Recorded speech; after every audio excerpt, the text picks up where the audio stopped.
On our military collector segment today, I want to talk to you about something that I just recently picked up. And I know you're going to think, Bob's lost his mind, okay? What is this? Well, this is the frame off a 1942 Dodge WC54 ambulance. It was salvaged, and the reason I have it is one of the particular things is the drivetrain, is the engine, okay? You've heard me talk about T214 coated engines before from Dodge, the flathead 6s. Well, that's what this engine is. It is one of those rare times that you actually be able to get an engine that was in a running vehicle. This one happened to be wrecked.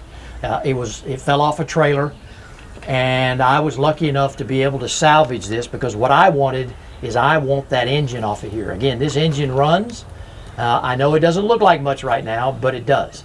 And that is a very collectible piece of equipment here.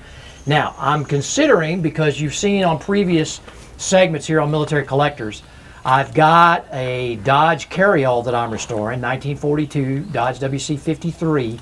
I've already got another T214 engine ready to go back in it.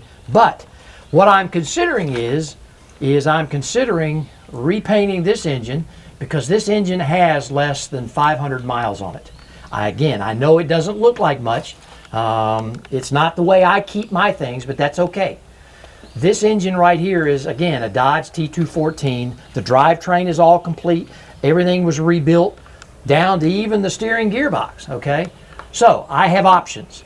And in military vehicles, options are always good. Now, I don't have to do that. Then I can either keep this engine, or if somebody else out there really wants a Dodge T214 engine, and it just depends on how bad they want it, I might be able to part with this. You never know.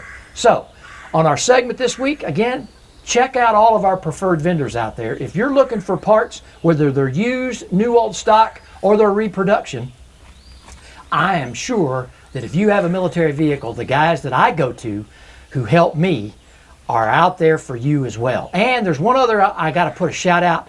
There is one vehicle restoration shop down in Cairo, Georgia, and that's run by Russell Deese. Check him out as well. This guy, if you've got a Jeep that you need to redone or you got something else, I know that Russell will be able to help you. And guys in the full restoration business are getting harder and harder to find, but Russell, he does a great job. And again, you check him out, russellsmilitaryvehicles.com, and I know he can help you if you're looking for a vehicle to be restored.